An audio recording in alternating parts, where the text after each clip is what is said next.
kan jedhu kuni biraanafin kan jedhuun kanii kamu yoo ta'u macaafni qulqulluu keenya wangeela Yohaannis boqonnaa 6 lakkoofsa 60 kaasee sagaleen inni dubbatu dubbiseetanii kutaa kana afurri Waaqayyo akka nuu ibsetti dhageenya. Bartoota isaa keessaa baay'een kana dhaga'anii kunoo jecha jabaadhaa eenyutu isa dhaggeeffachuu danda'a jedhani. Yesus immoo bartoonni isaa kana irratti gungumuu isaanii beekee kun isin gufachiisaa? Ilmi namaa kun gara iddoo dur turetti otoo ol ba'uu yoo argitanoo attamiree hafuurri in jiraachisa foonumaa dhimma hin baasu. Dubbiin ani isinitti dubbadhe kuni hafuura jireenyas garuu isin keessaa kan hin amanne jiru jedhe. Yesus jalqabee eenyufaa akka hin amanne eenyus akka dabarsee isa kennuuf jiru beekeerawo. Yesus kanaafan abbaa biraa yoo kennamuufi baate omtinuu gara koo dhufuu hin danda'u jedhee isinitti dubbadhe jedhe. Yeroo sana jalqabanii bartoota isaa keessaa baay'een gara booddee deebi'an. Ergasiis isa wajjin hin adeemne. Yesus yommus warra 12 isin immoo adeemuu hin barbaadduyyuu jedhee gaafate. Simi'oon Phexros deebisee si dhiifnee eenyu bira dhaqnaare? Gooftaa, dubbii waa'ee jireenya bara baraa nama barsiisu situ qaba'u. Nuyi isa tokkicha qulqulluu Waaqayyo akka taate amanneerra beekneerras jedhani. Yesus immoo ani 12 keessaa fo'adheera miti isin keessaa tokko garuu seexana isaaniin jedhe. Kanas waa'ee Yihudaa ilma Simi'oon nama biyya Keeroot sanaaf dubbate. Innoo warruma 12 keessaa tokkotu dabarsee isa kennuuf jira ture. Walumaa gala kutaan kuni kan inni dubbatu waa'ee Yesus duukaa maaliif akka deemnu, akkamitti akka deemnu, maal barbaacha akka deemnu, akkamitti immoo akka deemnu kutaan kun sirriitti nu barsiisa. Haa ta'u malee kutaa kana ol siqtanii yoo ilaaltan boqonnaa 6 kanaa yoo ilaaltanii Yesus Kiristoos boqonnaa 25 irraa kaasee waan dubbatu tokko argina. Maal dubbata yoo jenne Yesus Kiristoos waa'ee biddeen jireenyaa dubbata. Biddeen jireenyaa inni jedhu kuni barreessaan Yohaannis kuni abbaan wangeelaa kuni yookiin immoo abbaan wangeela kana barreesse Yohaannis gaafa inni dubbatu waa kaasee dubbata. Maal kaasee dubbata? Waa'ee biddeen waaqarraa jedha. Biddeen waaqarraa inni jedhu kun garbichi Waaqayyo Museen yeroo turetti mannaa kan waaqarraa Israa'elotaaf arca'ee nyaatan sana dubbata. Inni jedha asitti immoo Yesus Kiristoos kan biddeen jireenya isa dhugaa kan bara baraati jedheetu mannaa yookiin biddeen yeroodhaaf nyaattan kun garuu kan darbudha jedha. Walumaa gala isaa macaafni qulqulluu kan inni kaasu maal jechuu barbaade too jettanii jarri Yesuusiin bishaan gamatti arganii yaa barsiisaa yoomas geesse jedhanii. Inni immoo deebisee dhuguman isinitti himaa isin milikkita waan argitaniif otoo hin ta'in buddeena waan quuftaniif na barbaaddu jedhe. Yesus Kiristoos iddoo kanatti kan inni dubbachuu barbaade biddeen barbaaddu malee nan barbaaddanii. Feeni keessan biddeen darbu kana nyaachuu, biddeen garaa guuttachuu, biddeen nyaacha waan barbaaddanii malee anaan na barbaaddanii miti jedhaan Yesus. Kuni jechuun maa inni waan darbu caala, wanta yeroo caala kan hin dabarre anadha. Ani biddeen jireenyaati, ani biddeen bara baraati, ani biddeen yeroo hundumaa isin barbaaddanii argattanidha jechuu gaafa Yesuus barbaadudha. Haa ta'u malee kutaa kana keessatti Yesuus yaada isaanii fedha isaanii Israa'eloonni yookiin sabni biddeen darburraa akka isaan kaasanii Yesuus irra kaawwatan barbaada. Kanaaf Yesuus Kiristoos waa'ee biddeen nyaattanii isa baduuf yaaddaa'inaa hin dhiphatinaa, waan baduuf garaan keessan hin raafamne, waan darbuuf hin jeeqaminaa jedhaan. Kanaaf kuni maal jechuudha yoo jenne biyya lafaa kana keessa gaafa jiraannu baay'een namaa kan inni cinqamu, baay'een namaa kan inni rakkatu, baay'een namaa kan bu'aa bahii inni bahuu fi Kiristoos Yesuus hin barbaacha otoo hin taane biddeen barbaachadha. Biddeeni isa yeroodhaaf nyaattan kanaan maal hin ta'inaa hin dhama'inaa jedha. Hin dhama'inaa, haleluuyaa. Nyaata baduuf hin dhama'inaa jedha. Nyaata jireenya bara baraatiif argamuuf dhama'aa malee. Ilmi namaa inni Waaqayyo Abbaan mallattootti godhe nyaata kana isiniif kennuuf jira isaaniin jedha. Amma iddoo kanatti waa'ee nyaata darbuu yookiin immoo nyaata yeroo inni jennu isa garaatti galfannu kanaaf dhamaatii guddaa hin dhama'ina, itti rakkatina. Iddoo tokkotti immoo Waaqayyo maal jedhaa? Sagaleen Waaqayyo gaafa dubbatu nyaata isin waan isin barbaachisu Waaqayyoon beeka. Inni isin soora. Haleluuyaa. Inni allaattota sooru, inni simbirroota sooru isin soora. Iddoo kanatti garuu waan darbuuf hin dhama'ina. Maaliif dhama'aa malee? Wanta isa bara baraa ta'e. Haleluuyaa. Nyaata bara baraa inni jedhu kun waa'ee isaa dhama'aa kan jedhu nyaanni bara baraa eenyudha? Iyyesuus. Iyyesuus ani biddeen bara baraati jedheera. Ani biddeen jireenya bara baraati. Bara baraanan jiraadha. Biddeen har'a nyaannee boru dhabnu miti. Biddeen har'a nyaannee boru dhiibnu miti. Biddeen har'a nyaannee boru yeroo hundumaa jireenya biddeen bara baraa kan qabu eenyudha? Iyyesuus. Ofii isaatii biddeen jireenya bara baraati. Haleluuyaa. Egaa abbaan mallattootti godhee isiniif kennuuf jiraadha. Innis eenyunni? Biddeen jireenya bara baraa kan nuu ta'e kun eenyunni? Iyyesuus Kiristoos. Innis Waaqayyo Abbaa biraa ergamee ilmaan namootaatii dhufe.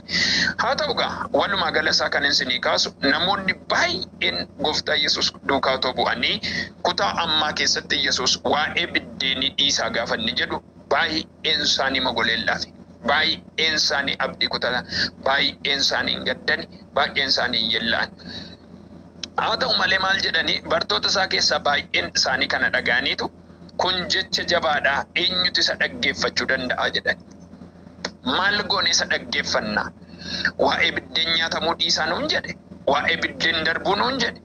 Kanaaf nutoo biddeeniif duukaa deemna waan ta'eef eenyu isa dhaga'uu danda'a? Kun jechuun maa inni waa'ee biddeen jireenya bara baraa otoo hin taane biddeen argannu irratti keenya jira jechuu isaaniiti. Kanaaf eenyutu isa dhaga'uu danda'a? Addunyaa keessa jiraannu kanarratti weessa katachiiltaa sebehenda kotorrohosi labahasiya. Addunyaa keessa jiraannu kana keessatti namoota baay'ee kan mataa dhukkubsu, namoota baay'ee kan boochisu, namoota baay'ee kan abdii kutachiisu waa'ee jireenya bara baraa yaaduu otoo hin taane waa'ee waan darbu yeroo yaadudha. Kanaaf Gooftaa Yesuus Kiristoos yaada isaanii argeetu, karoora isaanii argeetu, ilaalcha isaanii argeetu, waan isaan qabatanii jiran argeetu waa'ee isa bara baraatiif dhama'aa maal jireenya sanaaf. Amma iddoo kanatti maal jedhu bartoonni immoo baay'een isaanii kun jecha nutti cimaadha. Hin dandeenyu ulfaata jedhan. Argitanii? Kana walumaa gala samaa inni kutaan kun kan ibsu namni waan darbu laala malee waan hin dabarreef hin dhama'u jechuudha. Jireenya bara baraa dhaloonni barbaadu dhaloota muraasa. Jireenya bara baraa kan dheebotu dhaloota muraasa jechuudha. Kanaafuu jecha jabaa kana dhaggeeffachuu eenyutu isaa danda'a? Kun jechuun isaanii maal hojii dhaggeeffannaadha. Iyyesuus immoo bartoota isaa kana irratti gungumuu isaanii beeke. Kun isin gufachiisaa jedhe. Ilmi namaa iddoo gara dur turetti ol ba'uu yoo argitanoo attamireedha. Ergan wanti jireenya isinitti dubbadhe kun isin gufachiisa ta'edha. Erga wanti amma dubbadhe kun gufannaa isinitti ta'e ilmi namaa oddoo dur ture jechuun samiidha. Inni ergame kun Iyyesuus Kiristoos yeroo gara abbaatti ol ba'u gaafa argitan maal goo ture? Erga waa'ee biddeenii yaadinaa isiniin jedhee gufattani. Erga biddeen garaa guutu dhiisaa jedhee gufattani. Erga ija keessan narra kaawwadhaa jedhee gufattani. Erga anaan na ilaalaa jedhee gufattani. Erga ani biddeen jireenyaati isiniin jedhee gufattani. Ilmi namaa gara waaqaatti otoo ol ba'uu yoo argitan maal gooture? Ammam sinittaa dhaga'amu? Ammam sinittaa ulfaatu? Kana caalaa isinitti hin cimuree kan jedhu barbaadeetu. Haa ta'u malee Afurri haleluuyaa. Afurri in jiraachisa. Manfas yaanoral. Afurri in jiraachisa inni jedhu kun afurri Waaqayyo jireenya kenna in jiraachisa. Kan jiraachisu afura Waaqayyooti. Yeroo hundumaa Kiristoos Iyyasuus faana akka deemnu akka nuyi jireenya gaarii jiraannu kan godhu afura Waaqayyooti. Kanaaf foon omaa dhimma hin baasu. Foon nurra jiru kun yeroodhaaf nu gargaara malee dhimma hin baasu. Afurri garuu bara baraan jiraachisa. Haleluuyaa. Dubbiin ani isinitti dubbadhe kun afuuraa jireenya jedha. Waa'ee jireenya bara baraa irratti gaafa kaasu dubbiin ani amma isinitti dubbadhe maalidha? Afuuraa jireenya. Afurri Waaqayyo jireenya kenna. Afurri Waaqayyo jireenya laata. Afurri Waaqayyo ofiisaatii jireenya. Garuu isin keessaa kan hin amanne jiru jedhe Yesuus. Yesuus jalqabee eenyufaa akka hin amanne eenyus dabarsee akka isa kennuuf jiru beekeera. Yesuus Kiristoos wanta ajaa'iba nama jechisiisu garaa maalii namni akka isa duukaa deemu beeka. Garaa kamii qabanne akka duukaa deemnu, ammam akka duukaa deemnu, eessa akka duukaa deemnu, agamittis akka wajjin deemnu hin beeka. Yeroo tokko ani waan yaada. Namoonni tokko wanta nuu godhu barbaannee duukaa gaafa deemnu hin beeka. Jireenyaafis akka duukaa buunu hin beeka. Waan hundumaa keessatti Yesuus Kiristoos garaa namaa beeka kan hin jedhu keessaa gaafa dabarfamee du'atti kennamuudhaa ka'u dursee Phexrosin akkas jedhe. Iyyan daanqootti si'a sadi na gantaa jedheen. Yihudaadhaan immoo na dhungattee dabarsitee na gurguruudhaaf deemtaa. Dabarsitee diinatti na kennuuf deemtaa gaafa jedhuun Oraaladaadheelee behenemeya. Ilma namaa gurgurtee dabarsitee ilma namaa laachuudhaaf deemtaa. Warra waan godhan hin beekne kanatti na kennuuf deemta. Gaafa jedhee itti dubbatu eenyu kan si gurguru jedhan bartoonni. Eenyu kan dabarsee si kennu kun immaan ta'u jedhan. Phexrosinis halkan iyya andaanqoo kana keessatti si'a sadi na ganta jennaan antasuma sin gadhu jedheen Phexros. Jennaan garadii jedha hojjettuu manaa tokko biratti si'a sadi gane. Haa ta'u malee booddee isa Yesuus jedhe sana yaadatee garagalee gaafa laalu Yesuus isa laale deebi'ee boo'ee qalbii diddiirrate.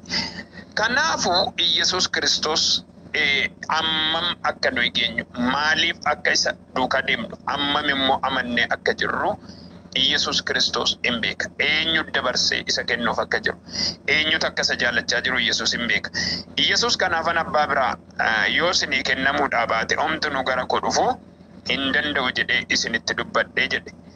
Yeroo sana jalqabanii bartoota isaa keessaa baay'een gara booddee deebi'an. Ergasiis isa wajjin hin adeemu. Ijoon ani qabu amma dhumaatti Yesuus faana deemu jedhee kan hin dubbadhuuf wanti akka nuti Yesuus faana fuuneen deemne godhu jira. Akka nuti wajjin hin tarkaanfanne kan godhu jira. Akka nuti wajjin hin deemne kan godhu jira. Maa'inni qorumsa, rakkina, dhiphina, dhukkuba waan lafa kanarratti nu dhaaluu barbaadu danuun jira. Iddoo kanatti Wangeela Yohaannis 6:66 irratti oddoo sanatti bartoonni baay'een fuulduratti deemuu dhiisanii duubatti deebi'an. Hin gananii Yesuus. Irraa goranii Yesuus irra. Gatanii dacha'an. Maaliif? Waa'ee biddeen darbuu dhiisaa gaafanni jedhu. Waa'ee biddeen darbuu yaadinaa gaafanni jedhu. Waa'ee waan darbuuf yaadni keessan hin dhiphatin gaafanni jedhu. Gatanii dacha'an. Qobaatti dhiisanii biraa dacha'an. Qobaatti dhiisanii biraa deebi'an.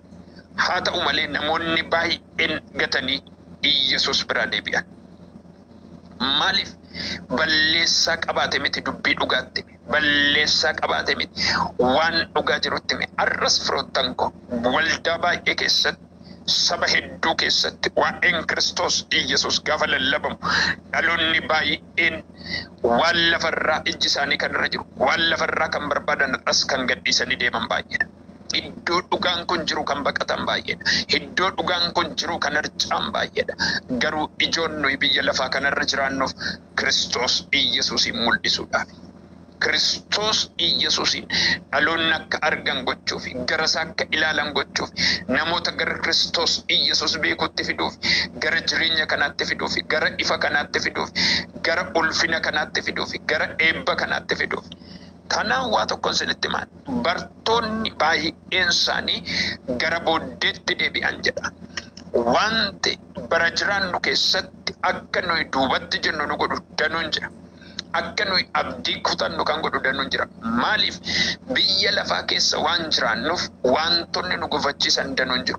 Garuu waan hundumaa dhiibnee Iyyasuusin ilaallee deemna taanaan jireenya jira.